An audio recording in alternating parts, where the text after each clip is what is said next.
Night Patrol by Foxgear, Chapter 2. Let's go on a trip. Read by Icy Night. ApleJack was stumped. How was she supposed to finish reading at least 3 of the 20 books Luna left for her to study when most were written in some bizarre fancy language? The only books that weren't were some sort of picture books. She wondered why such books were included in her studies, but assumed Luna grabbed them by mistake. Well, I can't read them, but maybe looking through the pages will count. Picking up one of the picture books, ApleJack began lazily flipping through it, her mind barely registering what she was seeing, till something in her head clicked. Wait a darn minute. Are these what I think they are? Giving the faded pages her full attention, ApleJack realized the picture book was actually a book about hoof-to-hoof combat, the basics of hoof-fu, advanced armor combat, charge and stomp, and pony zen. Yeehaw, now this is some learning I can get into. Turning back to the first page of hoof-fu, ApleJack copied the stance as depicted and slowly worked through the basic description on the page. She jumped straight up into the air, kicking her back right leg and her front left leg all at once and accidentally ending up knocking over 2 tables. Better clear up some space. Pushing aside all the tables, ApleJack was pleased to see she had all the space she needs to practice. Alright,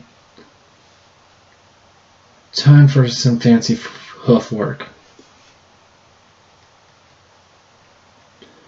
Luna awoke just as the sun began its descent, the tingle of her sister's magic poking her, urging her to raise the moon. Yes, I know, Celestia, I'm on it. Luna grumpily got out of bed, walked to her balcony and focused her magic on the moon, her pride and joy, and gently lifted it into the sky. Once the moon is placed, Luna strolled over to the other side of the castle where Celestia's room was, and sure enough it was empty. Celestia was no doubt already back in Canterlot by now. A pang of hurt and loneliness had passed through her. Once again, I'm excluded. I may not enjoy the politics, but she could have at least said goodbye.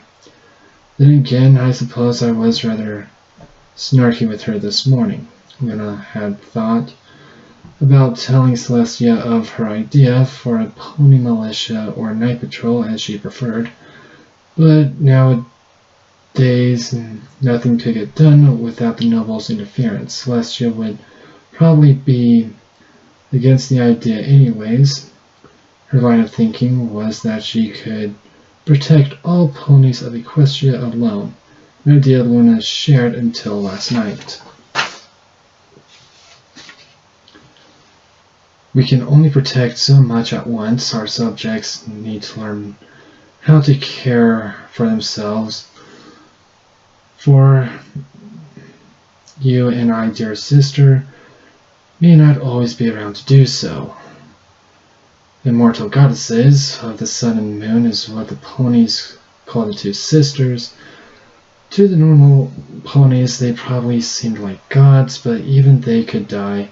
After all, there used to be so many more alicorns running about, and now there were only 3: Celestia, Luna, and their cousin Symphony of the Crystal Empire, though a 4th may be on the way if Symphony's letters were any indication.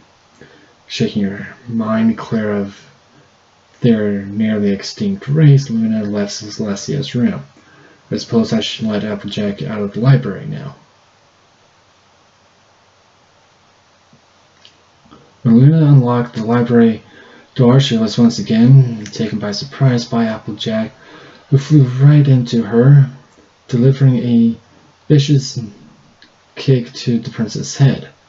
As Luna lay beneath the orange mare, she pondered her own combat skills. Between ApleJack's surprise attacks and the Cyclops, I'm starting to think I'm getting rusty. I haven't had a real battle since Discord, and that was 50 years ago. Well, I'm glad you are studying ApleJack. I was expecting you to be more engaged with magic theory and physical combat. Luna shifted around trying to get up, but ApleJack was heavy. Could you please get off me now? The orange mare blushes. Oh, sorry, princess. I mean Luna. Right, Luna. Of course, that's what you want me to call you, right? ApleJack flustered as she climbed off the princess of the night and held out a hoof to help her. I'm sorry for kicking you in the face. Also, I can't read those books y'all set out for me. Luna looked up in horror. You can't read? ApleJack reared back on her hindquarters from the volume, waving her hooves frantically in the air. No, what I meant was I can't read the language they're written in. It's all this fancy looking stuff I've never seen before. Luna breathed a deep sigh of relief. I was actually scared there for a minute. To think that any pony in this day and age didn't know how to read is simply mind-boggling. That's good to hear. I'm glad those stuck-up unicorns in Canterlot were wrong about Earth ponies' intelligence. Luna expressed a chuckle with her hoof. Honestly, only 1 in 100 Earth ponies knowing how to read. What a ridiculous statement, right, ApleJack? Luna waited for a confirmation, but didn't get one. ApleJack, what's with that look on your face? ApleJack shamefully looked away. Well, you see, princess, I mean Luna. I'm the only one in my family who can read. There are a few others in the family, I think 5 about total, but ApleJack said cheerfully, maybe a little bit too cheerfully from Luna's point of view. I'm sure it's not like that for all Earth ponies, my kin. And I move a lot, so there aren't much time for book learning. And we only work with apples, so there ain't much reason to learn much else, you know? ApleJack said, smiling in a way that seemed fake. Is our education system that bad? Do we ever have an education system? Wait, yes we do, but only in bigger cities like Canterlot or Pegasus. Oh,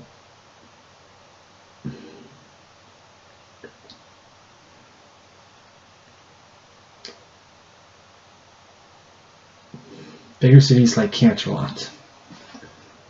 Are there even Earth pony cities of that size? I can't recall. Why have I never realized this? Luna was absolutely boggled by the realization. Even after all these years, the 3 tribes were still at odds with one another. No, it wasn't that simple. There were Earth pony nobles now too, right? There is Puddinghead. No, she died a few years ago. Smart Cookie. No, she's gone too.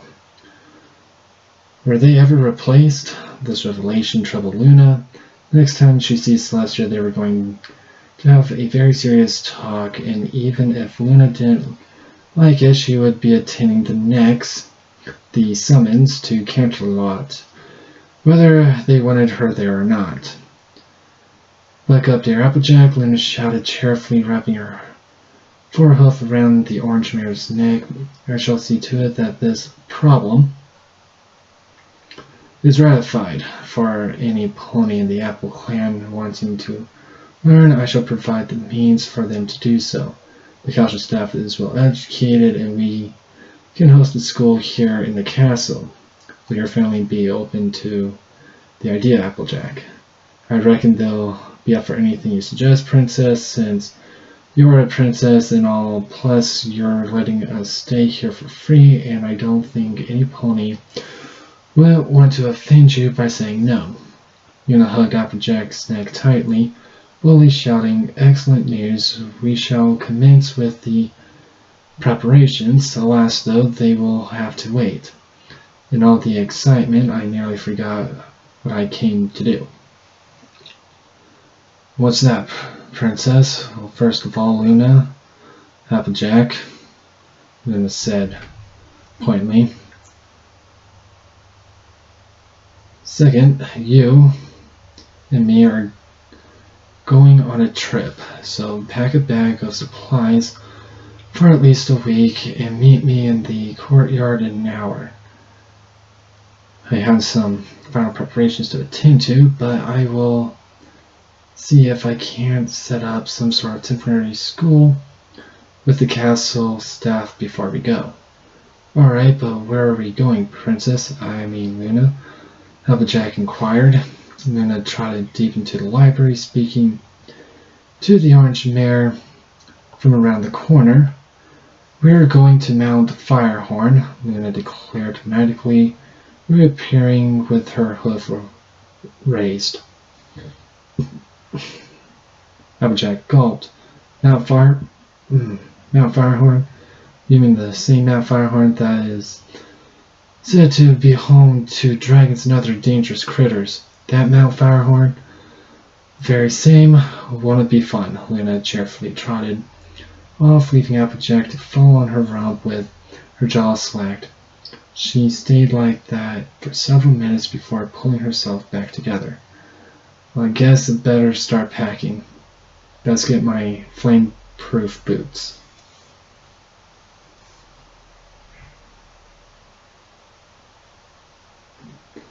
"Nice boots." Luna Nice boots, Luna complimented as she approached ApleJack. "Vampire bat leather, I assume?"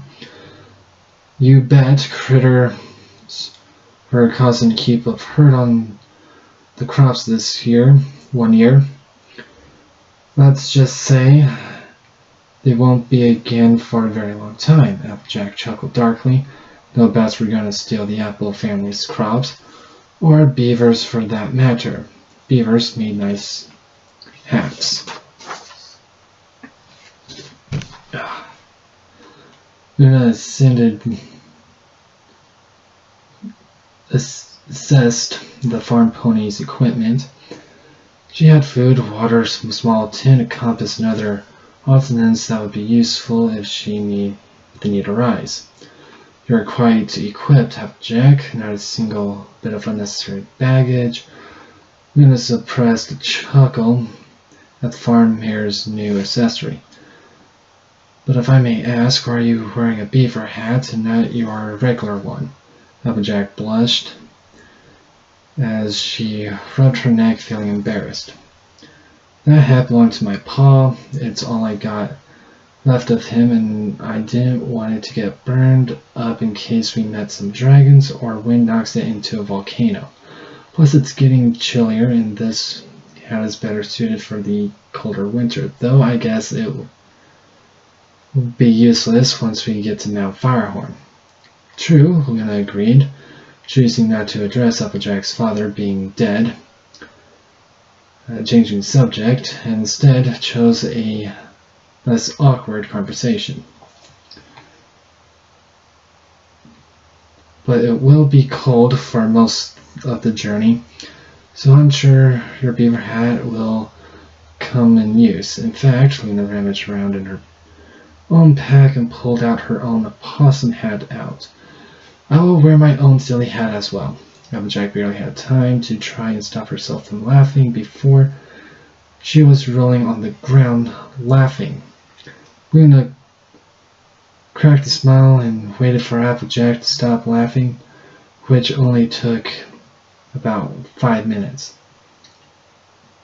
"Now we are calm, let us set out," Luna ordered as she began Cantering down the road, ApleJack out on her trail.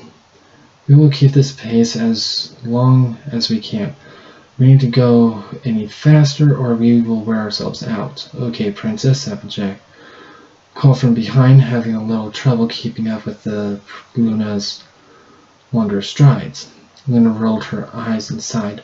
Please, ApleJack, stop being so formal, especially when we're out here on the road. I'll try my best, but it's kind of a habit. Luna thought for a moment when the most wonderful idea occurred to her. Very well, ApleJack. As Princess, I order you to break your habit by calling me Princess by the time we return to the castle. But we are not... Are you not up to the challenge? Luna taunted. A fierce determination appeared in ApleJack's eyes as the farm mare trotted up to Luna. You bet darn tootin' I'm up for the challenge. I never back down. Good to hear. By the time of our return, I expect you to be speaking my name properly. After all, I'm rather tired of being called Princess when I'm clearly named Luna. ApleJack flustered in her steps, but quickly recovered. She thought back to the last night and conversation she and Luna shared before they were attacked. Do you not like being called Princess? Luna? Luna continued trotting in silence for a while before answering. Well, I guess a little. It is frustrating being called by a title rather than by name. My mother didn't name me Princess Luna after all, but Luna.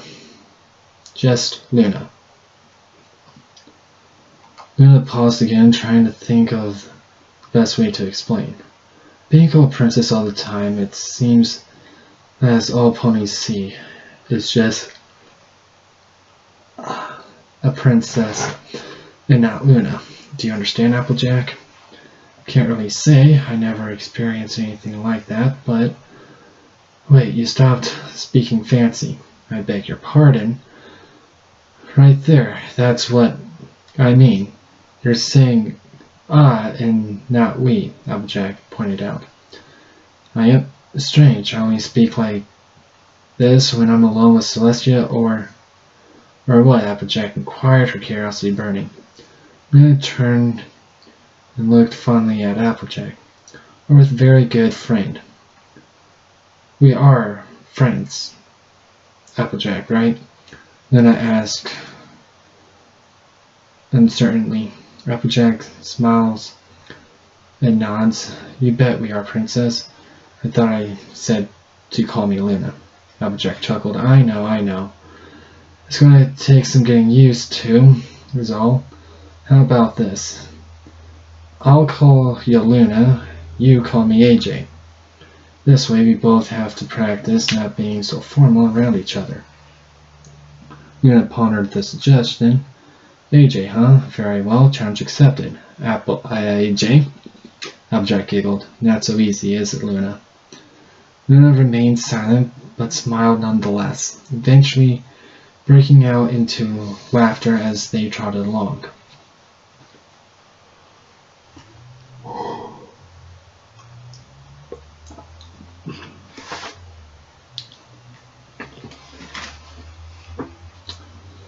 ApleJack collapsed on her bedroll with an exhausted sigh. Her hooves were so tired that they were throbbing. I can't believe I run that far, 200 miles in 5 hours. It's not natural, and Luna doesn't look tired at all. It was true, the night blue alicorn barely had any sweat on her coat as she prepared their supper. In fact, Luna was hopping around enthusiastically, seeming unaffected by their travels. Almost done. I hope you're hungry, AJ. It's not often one enjoys a meal prepared by royalty. Though it has been a while since I last cooked, I hope my skills haven't dulled. Luna shrugged. I couldn't taste that bad, she figured. Now come and sit with me so that I may go over your lesson for tonight. AJ groaned as she walked over to the campfire. It was still night or early morning, judging by the slight peak of sunlight in the east, as the farm pony ApleJack was used to waking up early. Staying up late was another story. Between all the running and keeping up with Luna's sleep schedule, ApleJack was ready to nod off right where she sat till Luna handed her a hot cup of something. "What is this, some sort of tea?" ApleJack asked, inspecting the dark liquid. Luna shook her head. "No, it's coffee. It's meant to help keep you awake. It's a little bitter, I must warn you." Shrugging off the warning, ApleJack took a sip of the coffee and gagging at the taste. "Ugh, you actually drink this stuff?" Luna nods, taking a sip of her own brew. "Yes, it helps me stay awake. It is an acquired taste. I'm sure you will grow used to it over time.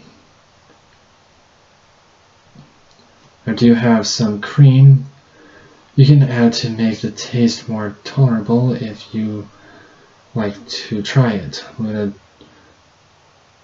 dug through her pack and removed a glass bottle full with what looked like milk.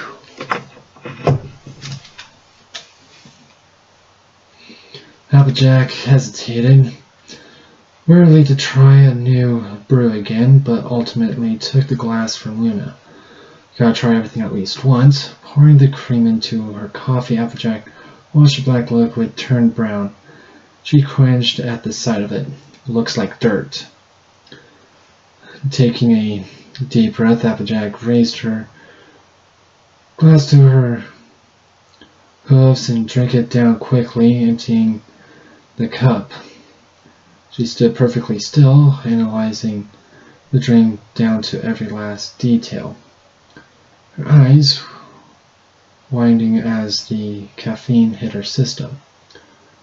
Her exhaustion seemed to melt away, and she was wide awake.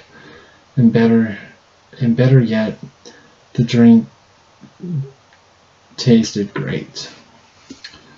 "Boy, howdy, that's the stuff," ApleJack exclaimed, shaking in her seat. "I feel like I could run another 200 miles. Luna chuckles. "As amusing as that would be, I have something better in mind. Come along, I wish to teach you something." Luna picked up a wrapped package from the bag and led ApleJack to a clearing next to their camp. "Alright, ApleJack, please put these on." ApleJack tossed the orange mare the package. ApleJack unwrapped the cloth. 4 golden greaves, each with a big green gem embedded in the center, rolled out. ApleJack gasped at the sight of them. She wasn't one for fancy things, but the craftsmanship was simply beautiful. As ApleJack put the boots on, Luna began to explain their origin.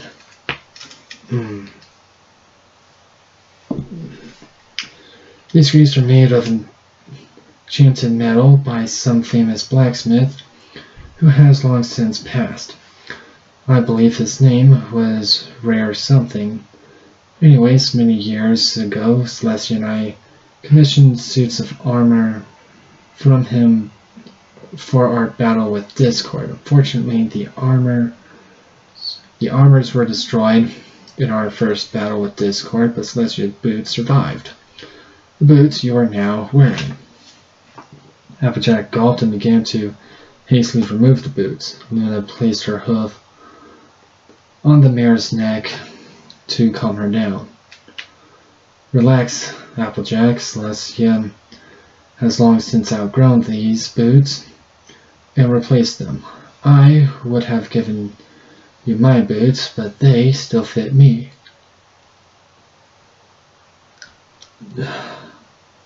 Sorry. They still fit me, and silver would clash with your coat horribly.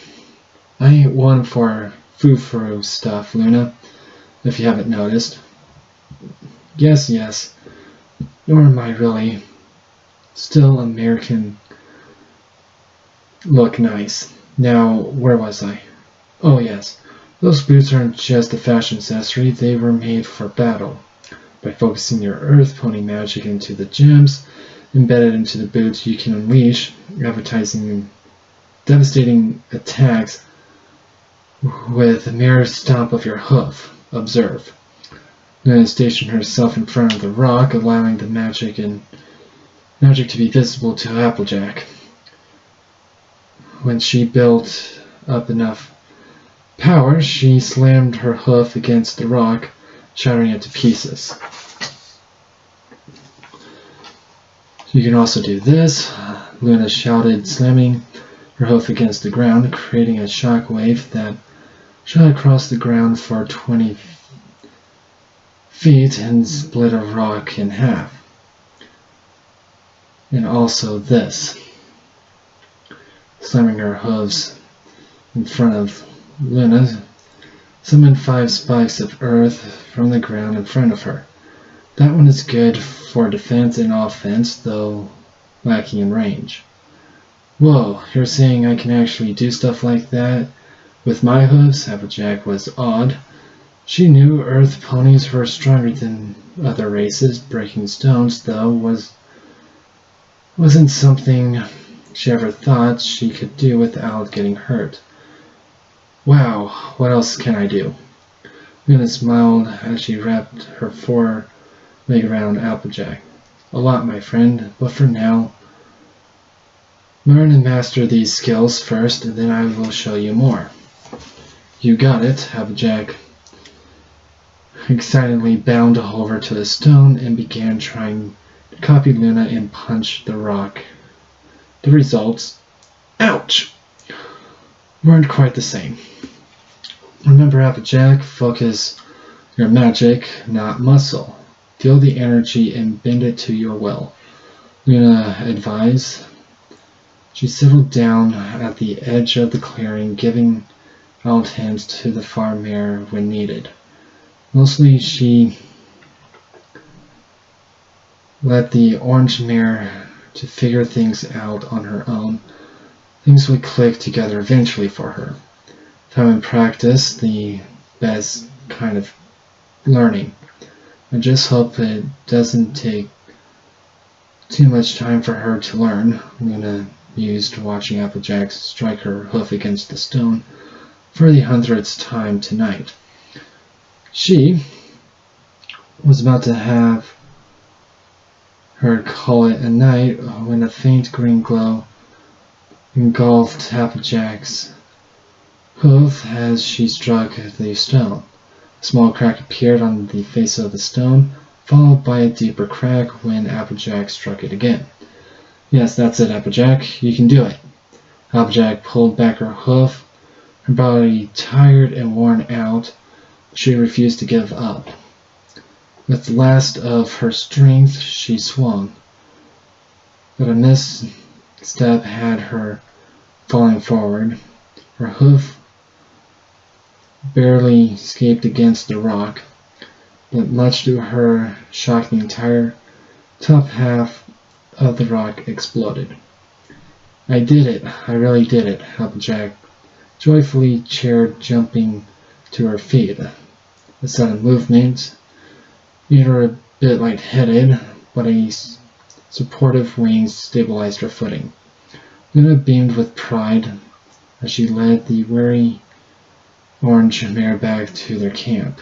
Well done, my friend. You learned much faster than I anticipated. Luna helped ApleJack into her bedroll.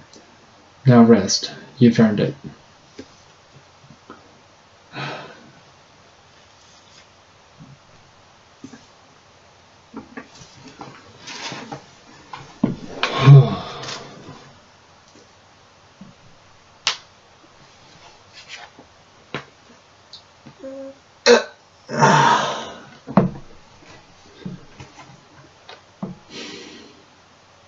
For the remainder of the trip, Luna and ApleJack would travel and train. During the travels, ApleJack became more accustomed to staying awake at night and to the night environment, Luna lecturing her on the stars and their meaning and how they could be used for navigation and such. The princess would also share stories about the constellations in the sky and about her past from time to time, both of which left ApleJack riveted and eager to hear more.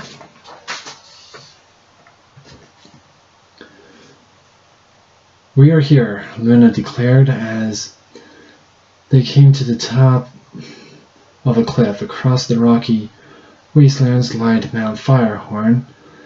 It looked, as the name suggested, a giant stone horn, almost like a unicorn's horn, that towered over the landscape, fire spewing from the tip of the horn. ApleJack gulped at sight of it. "Are we really going there?" she asked hastily. "I'm not a coward, but I ain't stupid either." Luna chuckled. "Oh, heavens no, the only thing that could live there are dragons. And I assure you we are not here for them. No, our destination lies over yonder in the mines where the steel hoofs and iron shoes clans make their home." ApleJack sighed with relief. "That's good. I don't think my fire boots will have lasted long up there." "Quite true, ApleJack. Now let us continue on. Our journey is almost over." Luna and ApleJack trotted along the narrow path, dodging falling rocks, loose hoof holds, and other dangerous terrain, till they arrived at the village gate, where they discovered that there was a newly made and much safer road that they could have used. "I think my map needs updating." Luna held up the map of the land that was well over 50 years old. "Oh well, at least our way was much more exciting. I think I might have enough excitement for one day.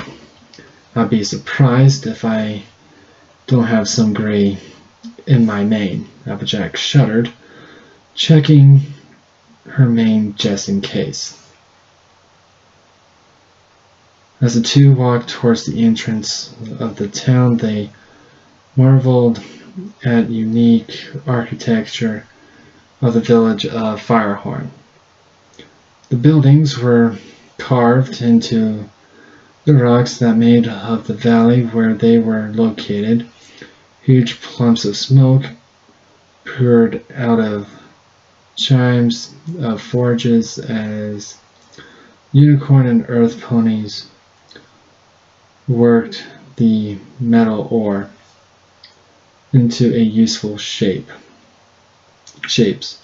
From the mine entrance, carts on rails were pushed to the refinery, filled with metal ore, diamonds, gold, silver, and many other materials. At the center of it all, a white-coated unicorn mare running it all. It was Alora. She ran Firehorn with a caring yet iron hoof. Her fine purple mane whooshed back and forth as she pointed her hoof and barked orders left and right. As she turned to address another group of ponies, Luna and ApleJack were shown her short cut tail and mark, which was a giant orange ruby.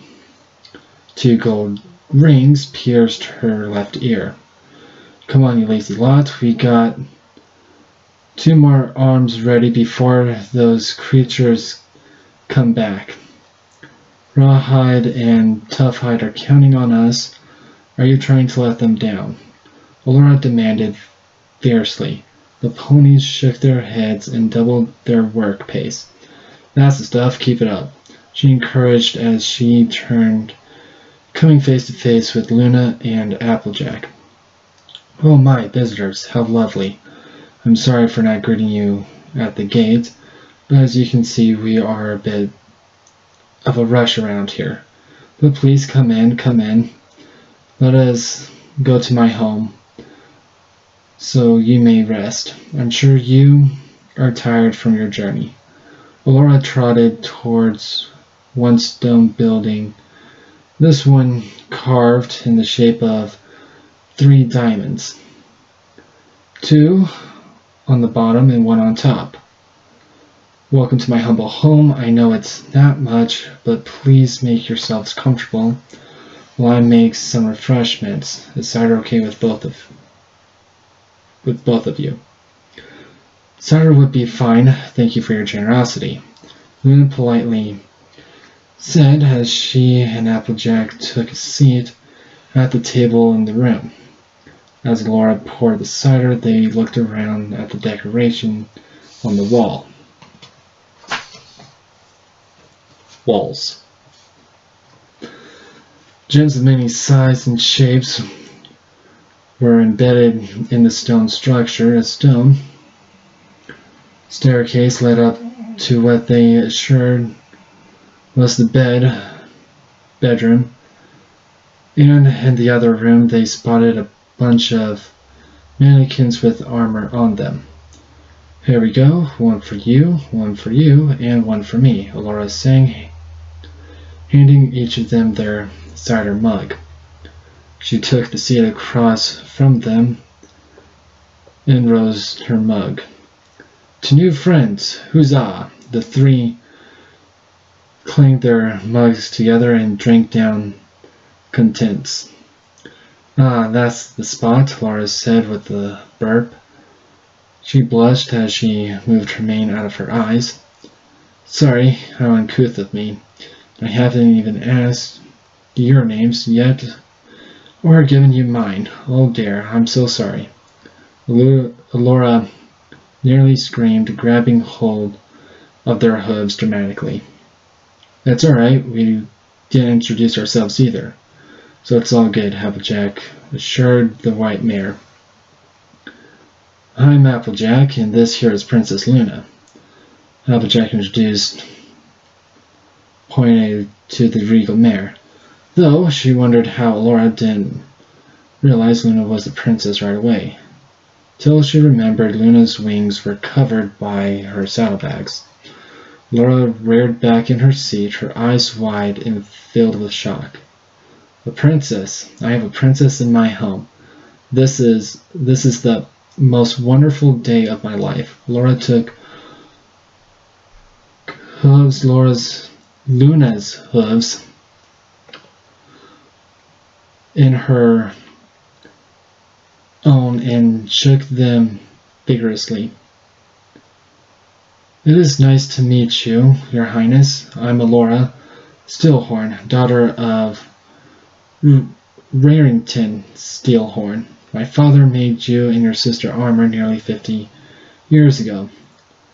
This is so exciting to think I would be meeting you myself. Whatever it is you need, you can count on me to make it. She's enthusiastic and Remington's daughter, huh? I can't believe I forgot the name of the stallion that made my armor. I'm so ashamed. Luna took a controlling breath. She lived for a long time. No one could fault her for not remembering every pony she came across. And during Discord's reign, things were chaotic, and remembering one pony's name wasn't something that she had time to do. Still, I feel bad forgetting him, even if the notion is silly. On that note, how old is this mare? Never mind, best not to bring it up. So your father made Luna's armor 50 years ago, ApleJack interrupted. Dang it, ApleJack! How do you look so young? ApleJack asked with skeptical eye. She may not be good at math, but these numbers weren't adding up. I mean, you don't look any older than me. Laura politely smiled in answer. And how old are you, Lady ApleJack? ApleJack's eyes narrowed at the way she said lady, but held her tongue. I'm 20-some years old. Well, I'm 25 years old. My father was only 50 when he crafted the armor. 10 years later, he found his special sun pony, and I was born, and here I am 25 years later. Simple to understand, no? Laura said, a little haughty. ApleJack's cheeks burned red as she began her retort. Luna quickly placed her hoof over ApleJack's mouth before she could retort. From their travels, Luna learned ApleJack had a quite foul mouth when she felt like she was being insulted. A group of pesky squirrels had been the center of the farm mare's ear after they stole her breakfast one morning.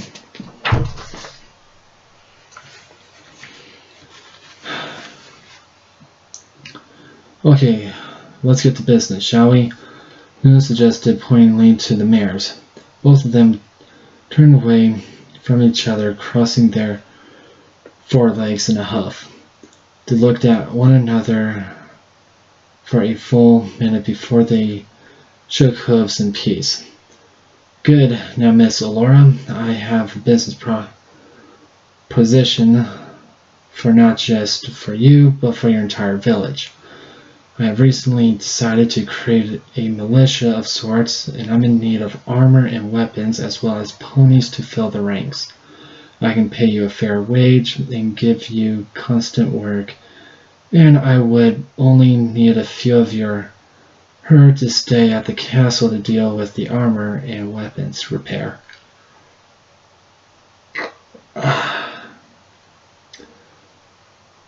Would you be allowed to rotate the personnel as you see fit? How's that sound? Allura seemed dumbstruck by the proposal, as she just stood there taking it all in. Eventually, she got up and retrieved some paper and ink and began muttering to herself as she wrote and walked around the room, looking through more documents. Luna and ApleJack watched in silence as she did her work. For a few minutes, Allura disappeared upstairs. When she came back down, she entered the room with the suits of armor before finally sitting back down. Your request is doable, a simple task for our clans, but Allura hesitated, chewing nervously on her hoof. She struggled to find the words. But it may be a while before we can set things in motion. We have numerous orders to fill for ponies of Prance, Saddle Arabia, and Germania.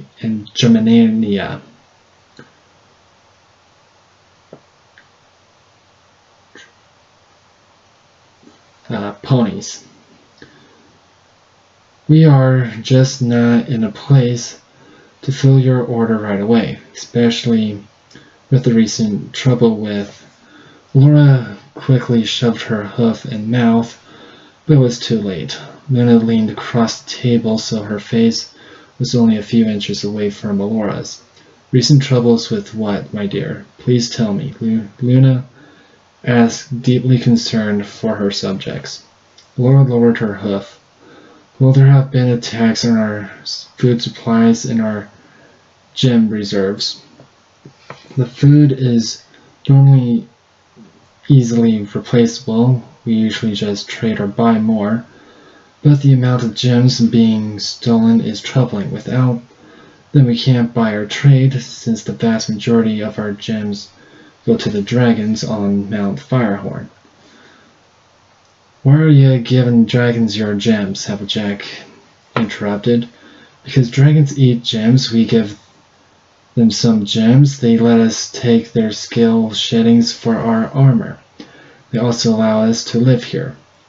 This is their territory after all. We've been mining here for years and have finally set up a permanent home. But at this point, we won't even have enough resources to start another mine in time for the dragon tribute. If we don't pay the tribute, who knows what they'll do. Dragons aren't known for being nice or reasonable. Alora began to tear up and choke on her breath, only calming down when Luna placed her hoof on her shoulder. We will do whatever we can to help your ponies, Alora, Luna assured the white mare. How long has this been going on? Have you taken any measures to protect your stores? Do you have any clue about who could be stealing from you? Laura wiped her tears. The robberies started over 2 months ago. Some pony claims to have seen some sort of creature run off the other night towards the peaks overlooking the town. 2 of our foremen, Rawhide and Toughhide, went up to investigate. That was 3 days ago, and no pony has heard from them since. I never imagined things would ever be this bad. What happened to the monthly reports? Surely Celestia must be aware of this, or if not, some official. And if they were, why wasn't I informed? This is why we have a system in place. Luna sighed mentally. Another matter I will address with Celestia. Now is not the time for pointing hooves, but for action. For now, Laura, ApleJack and I will go check on your foreman and resolve this matter. You just do your best to get that tribute ready and keep yourselves fed. Laura smiled gratefully. Thank you so much, Your Highness. I will prepare you a map and some supplies. Feel free to try on some of my wares. They could come in handy. And there is a swordsmith across the way if you need weapons. Just Luna is fine, and thank you for your offer. But I'm afraid a full suit of armor would only slow us down. If you have some light armor available, that would suit our needs just fine. The lighter armor is located towards the back. Please have a look. I'll be right back with a map. Alora trotted outside and disappeared in the bustle of the town. Wordlessly, Luna walked into the armor storeroom, ApleJack trailing behind her. She paused to inspect the heavy and mid-weight armors, admiring the craftsmanship. She really is Barrington's daughter. The design looks similar as my old armor. In fact, these pieces look better than my armor, sleeker and less bulky. You may have to take a seat at home when we're done here. In the back was the lighter armor Luna was searching for. There were half pieces covering only certain parts of the body, mainly the shoulders, flanks, and chest area. Leather padding made up for the rest of the armor, as well as some chainmail. Luna rubbed her chain as she inspired the selection. till she spotted one piece she liked. I believe this suit will suit you best. ApleJack, please try it on. ApleJack took the armor and looked about for a place to change. She glanced away nervously as she asked, "Will right here do? I don't see a place to dress." "I see no problem. We are both mares after all. No need to be embarrassed. Plus, we don't normally wear clothes," Luna reminded the farm mare. ApleJack blushed and looked away. "Oh, right. I forgot. I just thought it wouldn't be proper for me to dress in front of you. You being a princess and all. It's bad manners in my family." What a strange way of thinking, Luna thought as she watched ApleJack try to put the armor on. Try being the key word. "Here, let me help you. These things can be rather tricky at times." "I thank you." ApleJack stuttered as Luna's hooves wandered over her coat, tightening buckles and settling the leather strap just right so they wouldn't bind when she moved. "Done," Luna chimed gleefully, looking ApleJack over with a critical eye. Yes, this was indeed a good choice. It's almost if it was made for you. The armor was made into 3 parts. The first part was a form-fitting dark blue bodysuit, the same shade of Luna's coat. The suit extended from ApleJack's neck, covering her torso, flank, and traveling down her legs, stopping above her knees. Next, a leather harness was placed over the suit, allowing the metal shoulders and flank places to be mounted on. The metal was obsidian in color and matched Luna's crown. Finally, 2 saddlebags attached to the harness and leather headband with a metal stubs wrapped around ApleJack's head. The farm mare no longer looked like a plain Jane country mare, but a warrior ready for battle. Simply perfect. I'm definitely bringing this piece back with us. Now it is my turn to pick. I'm going to search the racks again. It was quickly drawn to a set of obsidian shoulders and flank protectors. She quickly strapped on a harness for Pegasus for her wings and locked the armor in place and placed her star blades in the holsters attached to the harness. All set, let's go check on Alora and be off. The sooner we rid the town of these troublemakers, the better. ApleJack wordlessly nodded and followed the princess outside.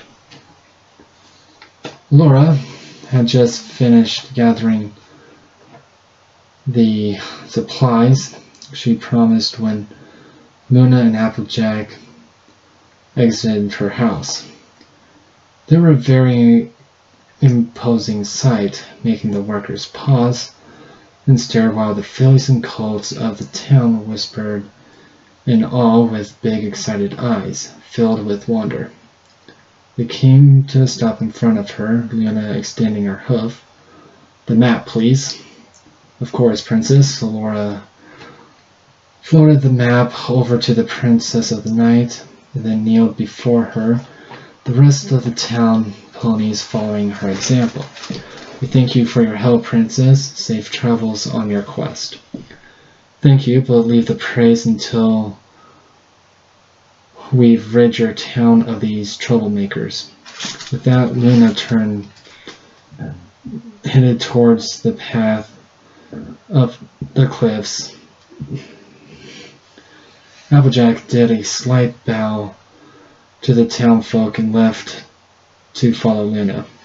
The two were high above the town. ApleJack let out a long breath she hadn't realized she had been holding. That was intense. I felt like they were looking at me like I was some kind of hero of something.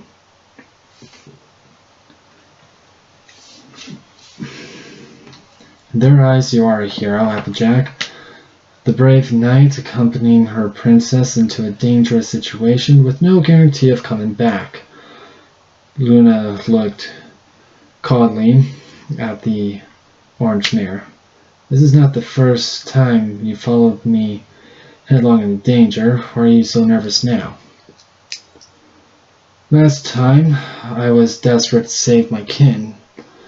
I would have done anything to get them back. ApleJack paused as they approached the top of the path and looked down at the town. This time, I'm helping strangers. Not just that, but some of them are unicorns. I never thought I'd be doing something like this, to be honest with you.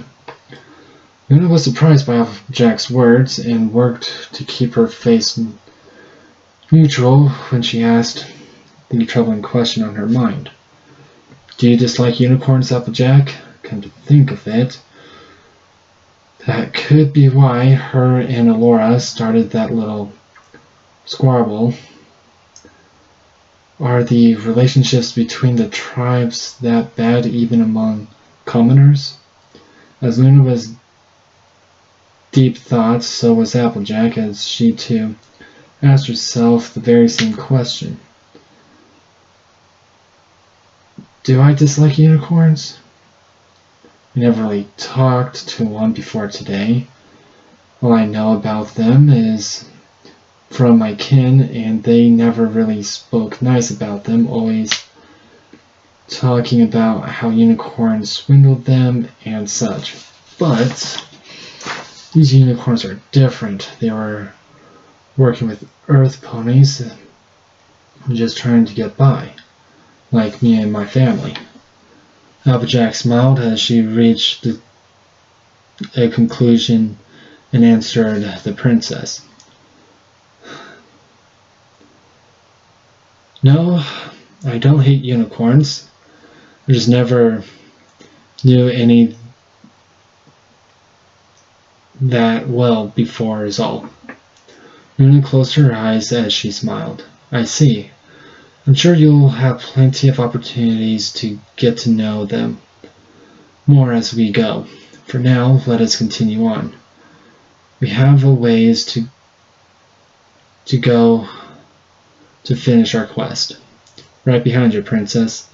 ApleJack hollered, running to catch up with the princess, who had a good lead on her. ApleJack paused and turned to look at the town one last time before heading around the bend of the mountain. That was Chapter 2 of Night Patrol. So, I hope you guys enjoy that one. I'm sorry to be posting it so late, technical difficulties, and this will be my 5th time with verbally reading it. It is not easy for those of you who do it, such as Scribbler, Dr. Hooves, Silver Quill, and other bronies and Pegasisters of this fandom. I give you so much props for doing this. It's because of you guys I always wanted to do fan fiction, and I found someone who was willing to have me read his story. I think it's a he, Foxgear. And I will be posting every night around midnight Arizona time. So I bid you guys a fair night's sleep. Please be safe at your work, study hard if you're in school, and just know any foul language that can be and will be replaced with other forms of literature. Thank you all again. This is Icy Night signing off.